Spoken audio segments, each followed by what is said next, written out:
El mayor error que cometemos al estudiar mitología es creer que existe una versión oficial o un libro sagrado que unifique y totalice la mitología griega. Pero lo que tenemos es un gran rompecabezas de piezas rotas, poemas arcaicos, tragedias teatrales y altares en ruinas. Si te preguntaste por qué el mito de Prometeo cambia según el libro que abras, quédate. Hoy vamos a aprender a navegar por el caos de las fuentes antiguas para que nunca más vuelvas a sentirte perdido. Así que acércate y comencemos. Cuando comenzamos a leer mitología griega, enseguida encontramos inconsistencias. Una historia aparece de una manera en un libro, después aparece con otra versión en otro, después una película la modifica totalmente y después un documental la presenta como una secuencia lineal. Entonces surge la pregunta, ¿cuál es la versión verdadera? Y la verdad es que la pregunta parece lógica, pero parte de una idea equivocada. Suponer que la mitología griega tuvo un libro oficial, una escritura sagrada única o una versión definitiva para cada relato. Eso no existió. La mitología griega no llegó hasta nosotros con una versión unificada de los mitos. Llegó como una red de fuentes, poemas, himnos, tragedias, relatos. Cada fuente conserva una parte distinta de la tradición. Homero no trabaja como Hesíodo no escribe como un dramaturgo ateniense y un himno no cumple la misma función que una tragedia. Por eso cuando buscamos la versión verdadera de un mito, muchas veces hacemos una pregunta demasiado moderna.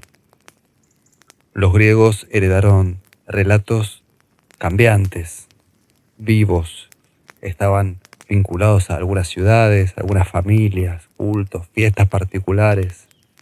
Una ciudad podía conservar una variante y otro poeta de otra ciudad elegir otra. Un santuario podía tener su propia tradición y un dramaturgo podría llevar y modificar el relato. Entonces, tenemos que distinguir eso por un lado. Y además, sumamos el problema de las versiones modernas. Películas, series, novelas, videojuegos, documentales, libros escolares, etc. Tenemos una serie sobre Heracles, pero no tiene el mismo rigor que Hesíodo. Una película sobre Troya no trabaja igual que Homero. Entonces tenemos que entender a qué se deben estas diferencias.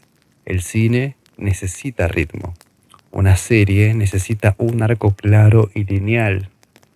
Un libro para niños suele suavizar episodios violentos.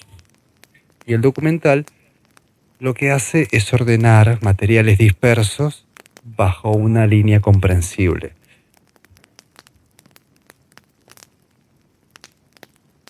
Estas adaptaciones pueden tener cierto interés, pero nunca debemos confundirlo con el testimonio antiguo. Las variantes antiguas tampoco son de mucha confianza, porque Afrodita en Hesíodo nace de la espuma del mar. En otra tradición aparece como hija de Zeus y Dione. Prometeo en Hesíodo, por ejemplo, es una figura astuta y problemática, pero en el Prometeo encadenado atribuido a Esquilo aparece como un protector de los humanos castigado por Zeus. Entonces estas diferencias no destruyen la tradición del mito griego, sino que, por el contrario, la forman. Primero, hay que pensar cómo se reconstruye un mito. El primer paso es reunir las fuentes donde aparecen. Después se identifica qué tipo de fuente es. Si es un poema épico, un himno, una tragedia, un relato local, una imagen. Luego se tiene que datar, se ubica esa fuente, se pone fecha, lugar, género y función. Y finalmente se comparan todas las versiones disponibles. Ahí aparece la hipótesis de reconstrucción. Una hipótesis claramente no reemplaza a las fuentes, intenta explicar cómo se relacionan entre sí. Puede proponer que una versión conserva una tradición más antigua, que otra pertenece a un contexto local que una tragedia modificó el relato para la escena o que un compilador tardío unió materiales de distinto origen. Pero una hipótesis debe sostenerse en evidencia concreta, textos, imágenes, fechas, y sin evidencia suficiente se trata como una conjetura. Por eso conviene distinguir lo que la fuente dice, lo que puede compararse entre fuentes y lo que los investigadores proponen para explicar esa comparación. En este canal somos muy aficionados a Robert Graves, pero sus hipótesis no pueden usarse como base académica. En muchos casos no cuentan con evidencia suficiente y en otros casos la investigación posterior ha propuesto explicaciones más sólidas o directamente contrarias. Esto no elimina, por supuesto, que para nada su valor literario, pero lo colocaremos en su lugar. Entonces hay que entender que no todas las fuentes sirven para lo mismo. Para resumir, la mitología griega no llegó hasta nosotros como un libro ordenado. Llegó a través de muchas voces antiguas, algunas contradictorias, otras superficiales, pero todas presentan capas distintas de un relato. A continuación repasaremos algunas.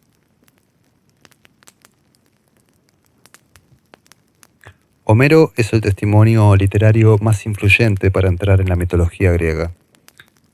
Bajo su nombre conservamos dos poemas fundamentales, la Ilíada y la Odisea. La Ilíada no cuenta toda la guerra de Troya, cuenta un episodio concreto, la cólera de Aquiles. No empieza con el juicio de París y no termina con el caballo de madera. El centro es una crisis dentro del ejército aqueo provocada por el conflicto entre Aquiles y Agamenón. La Odisea tampoco resume todas las historias heroicas, sino que cuenta una historia particular. Cuenta el regreso de Odiseo a Ítaca. Es un poema sobre viaje, identidad, hospitalidad, renacimiento. Entonces, en los dos poemas aparecen muchos dioses principales. Zeus, Hera, Atenea, Apolo, Afrodita, Ares, Poseidón, Hermes, Hefesto, pero aparecen dentro de un mundo y un contexto heroico. Los dioses homéricos intervienen en la guerra, protegen a sus favoritos, engañan a los rivales, discuten, negocian. Su presencia acompaña y dirige los conflictos entre los héroes. Acá Homero nos ofrece la genealogía completa de los dioses y explica el nacimiento de Zeus. La Ilíada y la Odisea narran hechos concretos y proceden de una larga tradición de poesía oral. Antes de quedar fijados por escritos, los relatos sobre dioses, héroes y ciudades circularon durante generaciones gracias al canto de los aedos. Los aedos eran artistas que recorrían pueblos y ciudades recitando, cantando sobre dioses y héroes. Usualmente se acompañaban con la lira. Ellos narraban y transmitían de forma profesional la tradición y la mitología antes de que se deje constancia por escrito. La palabra proviene del antiguo griego aidos, que significa cantor o el que canta. A diferencia de los rapsodas, que ellos recitaban textos ya memorizados, los aedos eran creadores, improvisaban versos, por supuesto que utilizando fórmulas fijas, ritmos y melodías para adaptar la historia en cada actuación. Esta tradición produjo fórmulas, escenas típicas, epítetos. Por ejemplo, Aquiles siempre se lo llama el de los pies ligeros, o el rubio, la pirra. Atenea es la de los ojos brillantes, Odiseo el de los muchos recursos. Estas expresiones forman parte de una técnica recursiva que ayudaba a componer, a recordar y adaptar el relato durante la ejecución oral. El amigo Gregor Neigi, entre otros, desarrolló después la idea de una tradición homérica transmitida que fue repetida, modificada y estabilizada con el tiempo. Entonces, cuando un mito aparece en la Ilíada o en la Odisea, no estamos necesariamente ante la versión original. Estamos ante una versión épica consagrada y repetida por la tradición poética. Homero es importante para Troya, pero no narra toda la historia ni todas las versiones. Por ejemplo, para estudiar el origen del mundo, las primeras generaciones o la sucesión de Urano, Crono y Zeus, debemos pasar por Hesíodo. Hesíodo es la otra gran columna de la mitología griega arcaica. Sus obras principales son la Teogonía y Trabajos y Días. La cronología exacta no es segura, pero suele ubicarse entre fines del siglo VIII y comienzos del siglo VII, antes de nuestra era, por supuesto. La tradición lo vincula con Ascra, en Beocia. Beocia es una región distinta del mundo jónico, con el que está asociada la épica homérica.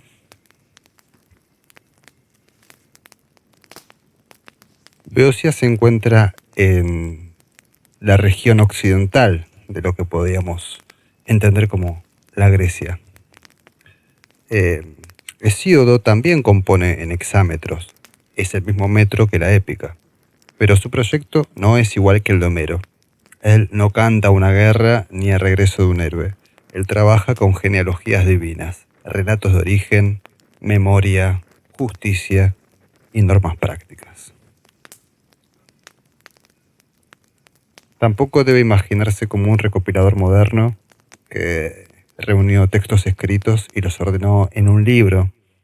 Hesíodo compone poesía a partir de materiales tradicionales que ya circulaban en el mundo griego. Los organiza con una voz propia y les da una estructura. En la Teogonía, esa estructura es genealógica y política. Explicar cómo nacen los dioses, cómo se suceden las generaciones divinas y cómo Zeus llega a ocupar el poder. En Trabajos y Días, la estructura es moral y práctica.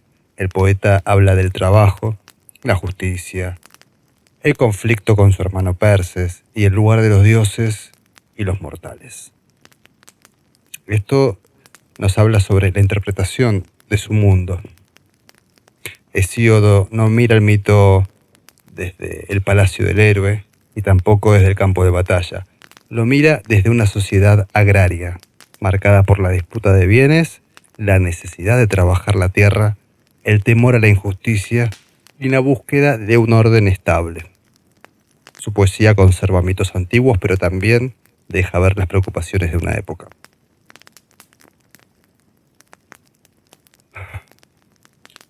La Teogonía es una fuente decisiva para conocer el origen del cosmos y la genealogía de los dioses. Allí se organiza la mitología como una historia de generaciones, de violencia y de sucesión de poder. Recordemos que primero aparecían las fuerzas primordiales, después la unión de cielo y tierra, después la violencia de Urano contra sus hijos, la rebelión de Crono, el dominio de los titanes, el miedo de Crono a ser destronado, el nacimiento oculto de Zeus, Zeus y la guerra contra los titanes, y después la consolidación del poder olímpico. Esta sucesión tiene una lógica política y religiosa. Explica cómo el poder de Zeus llega a imponerse sobre las generaciones anteriores. En los Trabajos y los Días se abarca la historia de Prometeo, Pandora y las edades del hombre. Allí aparecen el engaño del sacrificio, el robo del fuego sagrado, el castigo de Zeus, la creación de Pandora y la sucesión de las edades de oro, plata, bronce, héroes y hierro. Este material permite entender la distancia entre dioses y mortales. En Hesíodo, la vida humana queda marcada por el trabajo, la escasez, la justicia y el conflicto.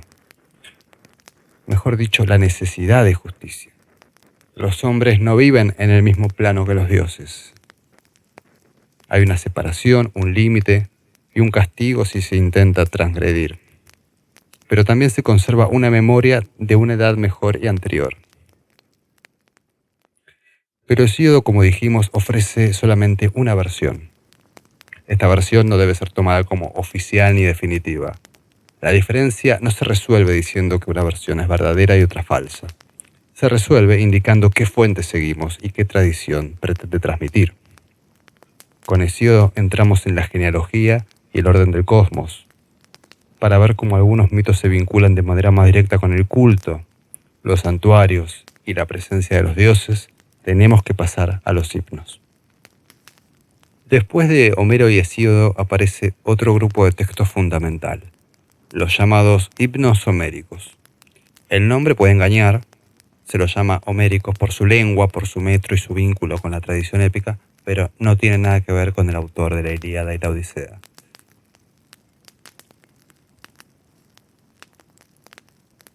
Estos son poemas dedicados a los dioses. Algunos son muy breves, otros desarrollan relatos más completos. Entre los más importantes están los himnos a Deméter, Apolo, Hermes, Afrodita y Dioniso. Su función documental es muy distinta de la épica heroica y de la genealogía hesiódica. Homero muestra a los dioses actuando dentro del mundo de los héroes, Hesíodo ordena el nacimiento de los dioses y el ascenso de Zeus. Los himnos se concentran en la presencia de una divinidad, su llegada, su poder, sus honores, su lugar y muchas veces la fundación de un culto. Un himno invoca al dios. Se recuerda un episodio decisivo y se fija una forma de reconocerlo. El himno a Deméter es el ejemplo más claro. Allí se cuenta el rapto de Perséfone por Hades, la búsqueda de Deméter, el dolor de la madre, la esterilidad de la tierra y el acuerdo final que permite el regreso parcial de la hija. Pero el poema no se limita a narrar una pérdida familiar entre diosas. También vincula ese relato con Eleusis, uno de los centros más religiosos del mundo griego. Deméter llega a Eleusis disfrazada, entra en contacto con una familia local, revela su divinidad y establece allí sus honores. El mito queda unido a un lugar y a una práctica religiosa concreta. Por eso el himno a Deméter es indispensable para estudiar a Deméter y Perséfone, pero también para entender cómo un relato mítico podía dar prestigio y profundidad sagrada a un santuario. El himno de Apolo trabaja de otro modo. Presenta al dios en relación con dos espacios centrales, Delos y Delfos. En Delos se narra su nacimiento. En Delfos se narra la búsqueda y fundación de su santuario oracular. Apolo aparece como dios, como arquero, como músico profético, ordenador del caos. El poema no solo habla de sus atributos, también construye una geografía religiosa. El dios queda asociado a islas, caminos, altares, cantos, centros de consulta divina. El himno a Hermes muestra otro tipo de relato. Hermes nace y de inmediato actúa.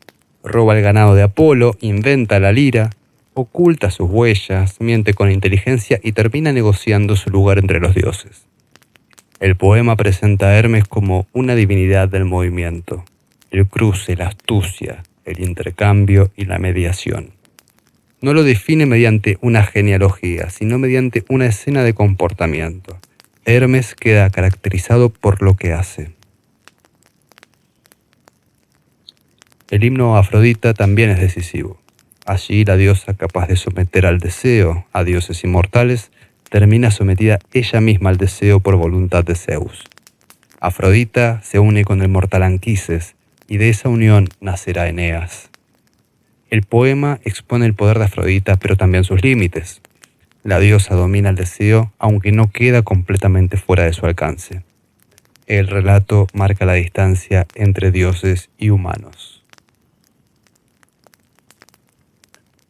El himno a Dioniso, en sus distintas formas conservadas, permite ver otro aspecto, la aparición de un dios difícil de reconocer.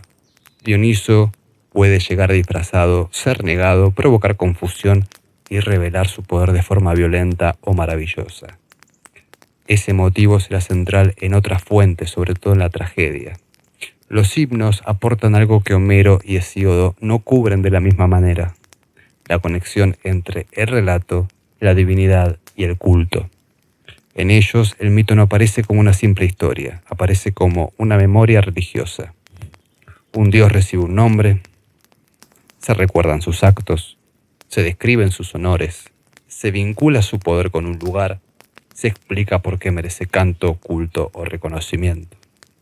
Esto no significa que los himnos sean manuales rituales, son poemas. Trabajan con recursos narrativos, fórmulas épicas y escenas elaboradas, pero ayudan a ver cómo una comunidad podía comprender la presencia de un dios a través de un relato. Por eso son fuentes esenciales para estudiar a Deméter, Perséfone, Apolo, Hermes, Afrodita y Dioniso. Un himno puede conservar una tradición antigua, pero la organiza según su propio proyecto. Puede privilegiar un santuario, una genealogía, un episodio o una forma particular del dios.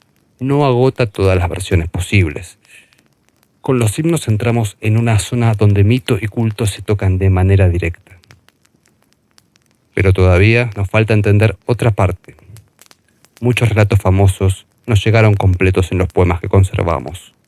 Por eso hay que pasar a la épica perdida y a los ciclos míticos.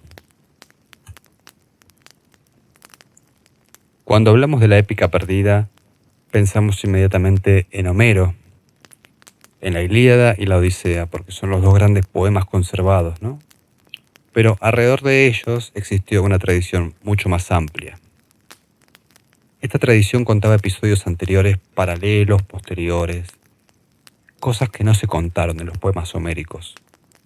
Si recordamos que en los poemas homéricos solo se cuenta el episodio de la cólera de Aquiles, quedan afuera las partes del juicio de Paris, el rapto de Helena, el sacrificio de Ifigenia, los primeros años de la guerra, muchas cosas afuera. Entonces, muchos de estos relatos no están narrados de forma completa en Homero. La Ilíada termina antes de la caída de Troya. En la Odisea se recuerdan algunos episodios de la guerra, pero el centro es el viaje de Odiseo. Entonces, para reconstruir el conjunto de la guerra de Troya hay que mirar otros poemas. Y hay que reconocer que están perdidos casi por completo, pero ese conjunto más amplio puede ser reconstruido y se lo conoce como ciclo épico. Dentro de él, el ciclo troyano es uno de los más famosos y reúne los poemas vinculados con la guerra de Troya. Entonces, dentro del ciclo troyano podemos encontrar la Cipria, que narraba los antecedentes de la guerra y los primeros años del conflicto, la Etiópida, que continuaba después de la Ilíada y centrada en figuras como Pentesilea, Menón y la muerte de Aquiles. La pequeña Ilíada trata episodios posteriores como la disputa por las armas de Aquiles o la preparación del caballo. El saqueo de Ilión narra la destrucción de Troya. Los Nostoi cuentan los regresos de los héroes aqueos. La Telegonía sigue la historia de Odiseo después de la Odisea. El problema es que estos poemas no llegaron completos. Los conocemos por fragmentos, resúmenes, citas, comentarios antiguos. Eso cambia la forma de trabajar para el mitógrafo. Cuando contamos la guerra de Troya desde el juicio de Paris hasta la caída de la ciudad, no estamos leyendo un único poema antiguo conservado entero. Estamos reconstruyendo una tradición dispersa. Homero ocupa el centro porque sus poemas sobrevivieron y alcanzaron una autoridad enorme, pero no cubre todo el relato troyano.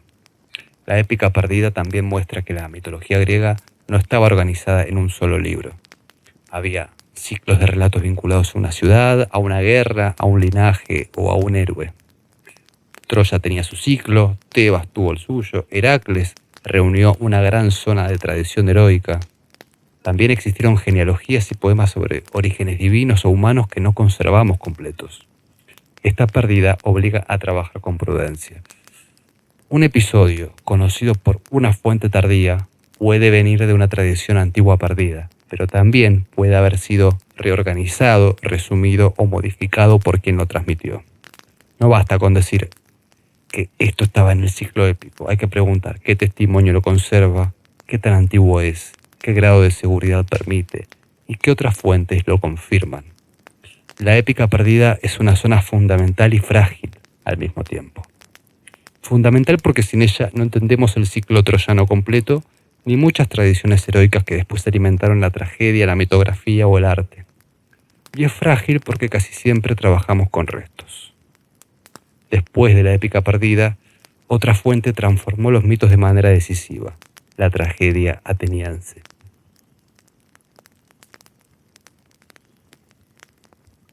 Otra fuente central para conocer la mitología griega es la tragedia ateniense. Ya no estamos ante el canto épico de los Aedos ni ante la genealogía cósmica de Hesíodo.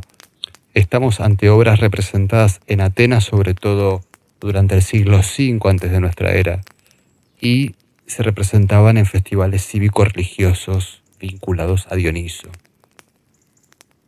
Entre los trágicos más famosos se cuentan Esquilo, Sófocles, Eurípides.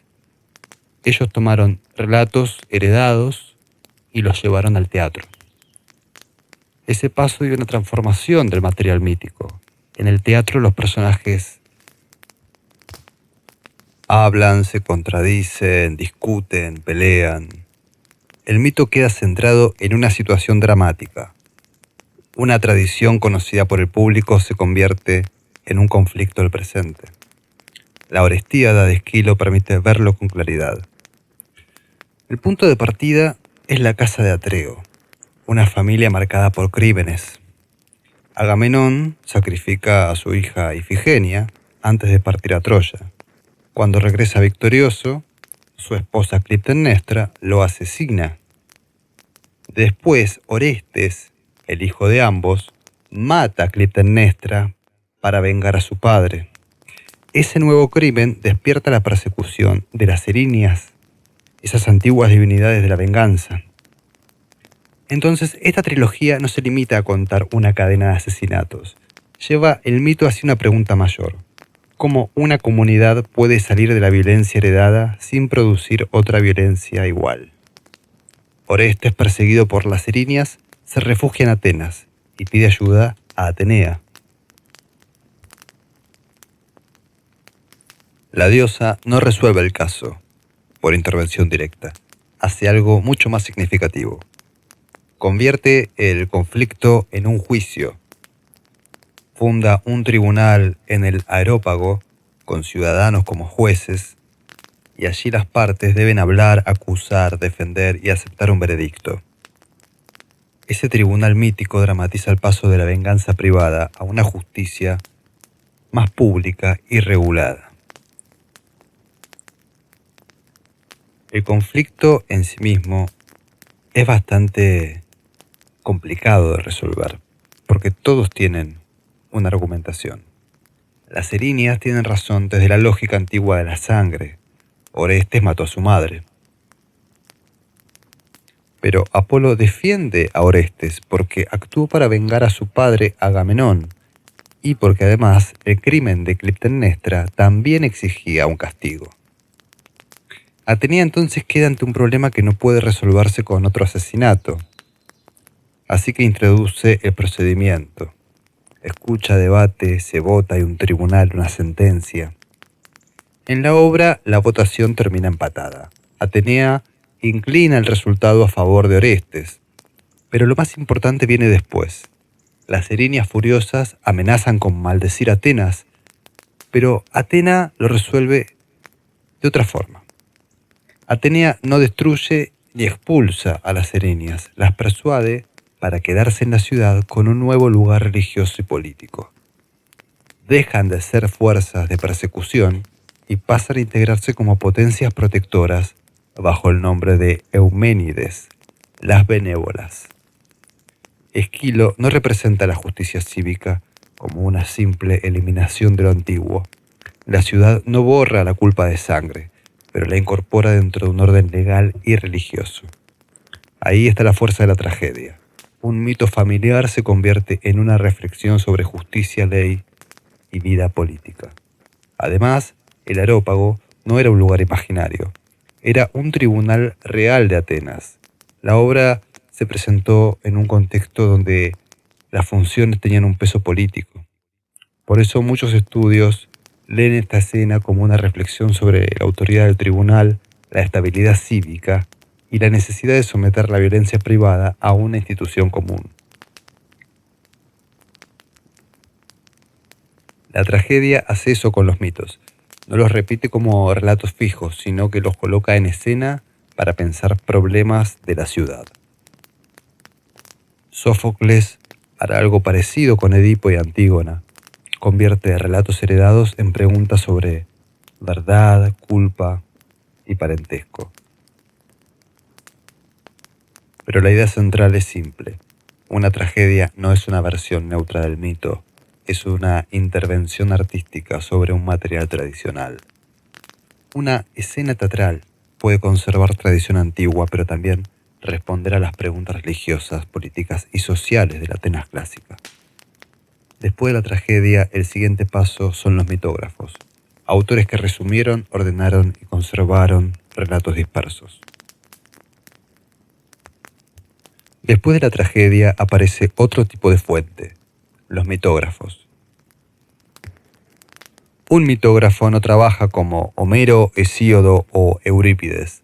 No compone una gran escena épica, no organiza el cosmos y no lleva el mito al teatro. Su tarea principal es reunir, resumir y ordenar relatos. Muchas historias griegas llegaron hasta nosotros gracias a autores que copiaron genealogías, resumieron poemas perdidos, registraron variantes y pusieron en secuencia materiales dispersos. La obra más importante de este grupo es la Biblioteca, atribuida durante mucho tiempo a Apolodoro.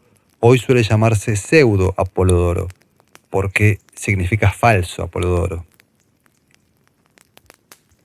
La biblioteca funciona casi como un mapa de la mitología griega. Ahí aparecen el origen de los dioses, los descendientes de Deucalión, linajes heroicos, etc. Su utilidad es enorme, pero también su límite. Pseudo-Apolodoro es tardío en relación con Homero, Hesíodo y la tragedia clásica. Muchas veces no transmite una escena en su forma poética original, sino un resumen ordenado de materiales anteriores. Esto lo vuelve valioso y peligroso al mismo tiempo. Valioso porque conserva relatos que de otro modo conoceríamos peor o directamente no conoceríamos. Y peligroso porque puede dar la impresión de que el mito era más estable, lineal y ordenado de lo que realmente fue. Un mitógrafo ordena y al ordenar transforma.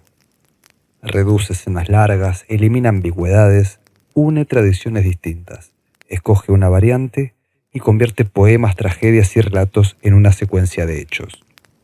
El mito gana claridad, pero pierde parte de su contexto original. Un ejemplo simple.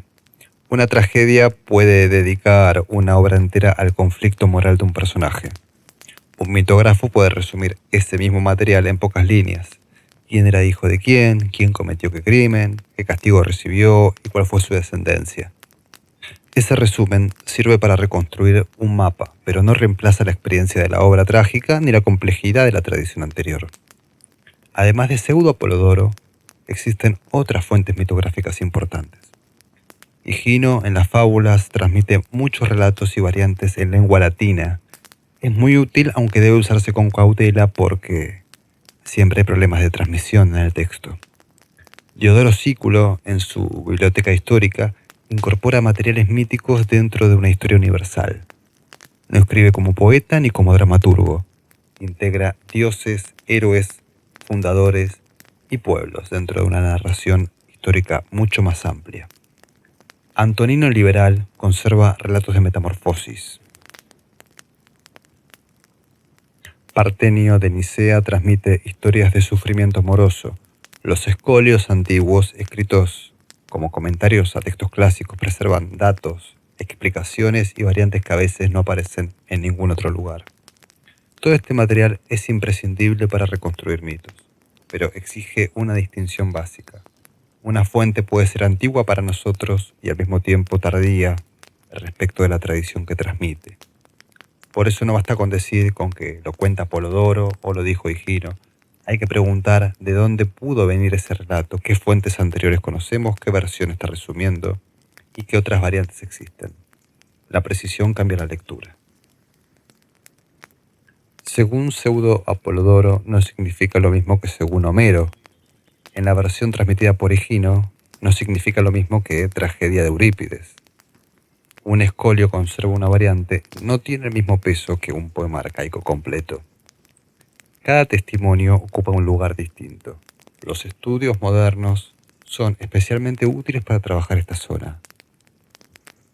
Gantz, en particular, permite comparar fuentes literarias y artísticas y ver qué testimonios aparecen en cada versión.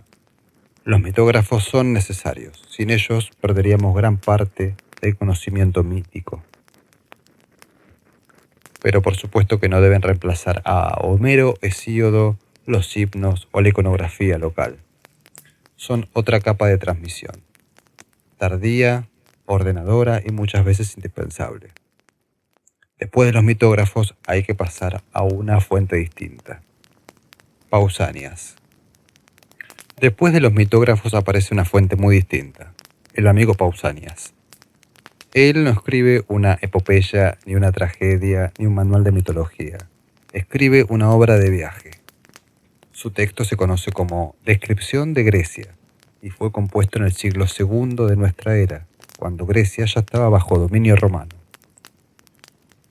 Pausanias escribe tarde en relación con Homero, Hesíodo y los trágicos, pero conserva algo que esas fuentes no muestran de la misma manera: la relación entre el mito, el lugar y la memoria local.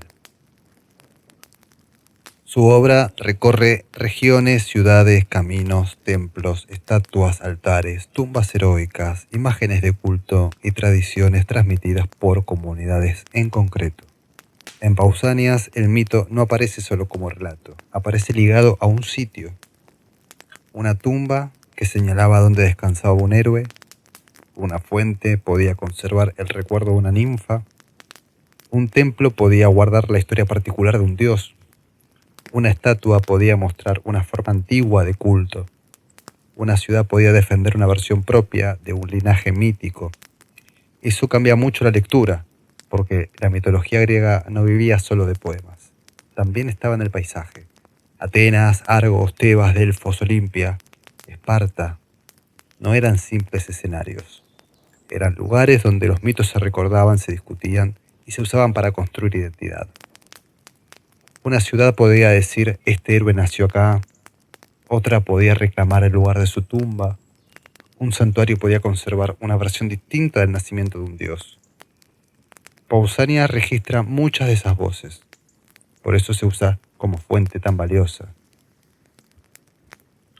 Además, también permite ver la competencia entre las memorias.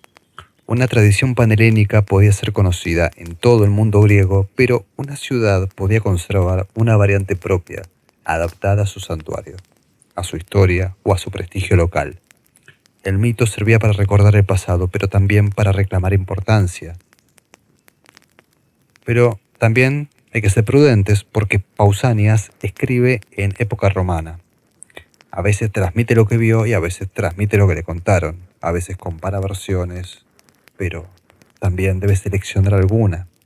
Así que no es una ventana directa a la Grecia arcaica, es un testigo tardío de memorias antiguas que recolecta tradiciones locales.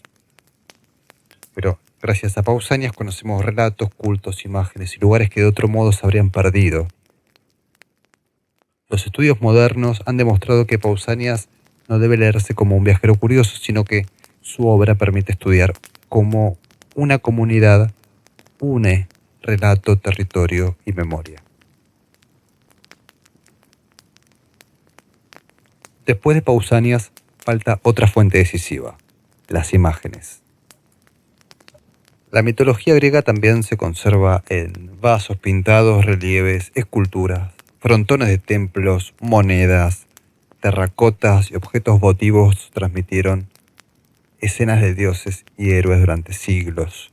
Este material no debe tratarse como una decoración secundaria, sino que una imagen antigua puede confirmar un mito que ya circulaba en determinada época, mostrar una variante ausente en los textos conservados, representar un episodio de una obra perdida o revelar qué escenas tenían fuerza visual en una ciudad en concreto. La cerámica griega es una fuente especialmente rica. En los vasos de figuras negras y rojas aparecen Heracles, Aquiles, Odiseo, monstruos, sacrificios, escenas de la guerra de Troya. Algunos de estos vasos tenían usos concretos, circulaban en banquetes, otros servían como recipientes de aceite, de agua o de vino, otros podían depositarse en tumbas o también incluso ofrecerse en santuarios.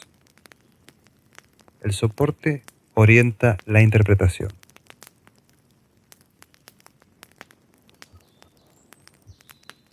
Una copa de simposio situaba la escena en el ámbito del banquete.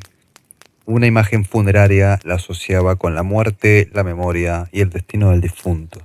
Un objeto votivo la integraba en una práctica de ofrenda. Una escultura de templo la incorporaba a un programa público de culto. La imagen conserva mito, pero también conserva contexto. Además tiene lógica propia. Un poema puede narrar una cadena de hechos, pero una vasija debe condensar el relato en una escena reconocible. Para hacerlo, usa gestos, posturas, objetos, atributos, inscripciones y composición. Heracles puede reconocerse por la piel de león y la masa, Atenea por el casco, la lanza o la égida, Hermes por el caduceo, las sandalias o el sombrero de viajero, Dioniso por la vid, el tirso, la copa, los sátiros o las ménades, Apolo por la lira o el arco, Artemisa por el arco y los animales. A veces una inscripción identifica al personaje, otras veces solo quedan atributos, gestos o relaciones entre figuras. Por eso la iconografía exige cierto método. No alcanza con mirar una imagen y buscar a qué texto se parece. Hay que preguntar de qué época es, dónde fue producida, qué tipo de objeto era, qué escena representa, qué personajes aparecen, qué atributos llevan y qué relación tiene con otras imágenes semejantes. La Ilíada, por ejemplo, no narra la caída de Troya ni el caballo de madera. Sin embargo, la cerámica y otros testimonios visuales conservaron escenas vinculadas con el saqueo de la ciudad, la muerte de Príamo, Casandra ante el altar, Eneas cargando anquises y episodios posteriores a la muerte de Aquiles. Esas imágenes no completan el texto homérico, abren otra zona de tradición troyana. Heracles ofrece otro ejemplo claro. La popularidad visual de sus escenas no siempre coinciden con su desarrollo literario. También los dioses se estudian a través de sus formas visuales. Dioniso aparece siempre rodeado de sátiros, de música, de movimiento y trance. Esta repetición visual fija una dimensión del dios que no depende de un único mito narrado. Con Atenea ocurre algo parecido. El casco, la lanza, la égida y la presencia armada construyen una identidad reconocible incluso cuando el episodio concreto no está claro. Los estudios iconográficos trabajan con este tipo de problemas. Preguntan cómo aparece un mito, dónde, cuándo, en qué soporte, con qué variantes y ante qué público. Existen herramientas que permiten comparar escenas, identificar figuras, seguir motivos y relacionar imágenes con textos. A veces una imagen antigua conserva una parte del mito que ningún texto completo nos dejó. Para concluir, hablaremos de otras fuentes que conservan materiales míticos importantes. Por ejemplo, la poesía lírica.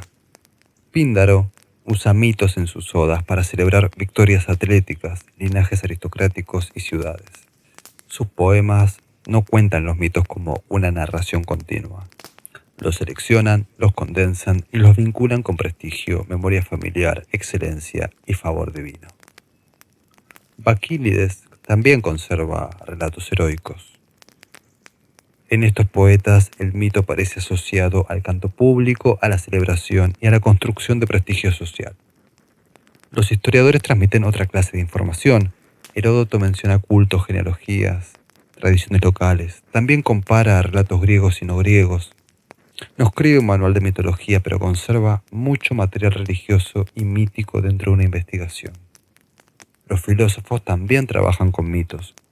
Platón critica a Homero y Hesíodo en varios pasajes, sobre todo cuando considera que ciertos relatos ofrecen una imagen inadecuada de los dioses. pero al mismo tiempo crea mitos propios. El mito de el carro alado, los relatos sobre el origen del amor o la Atlántida. En Platón, el mito funciona como instrumento filosófico. Sirve para pensar el alma, la justicia, la educación, la política, el destino después de la muerte. También hay que considerar a los poetas helenísticos y romanos. Apolonio de Rodas, en las Argonáuticas, relabora la expedición de Jasón y los argonautas.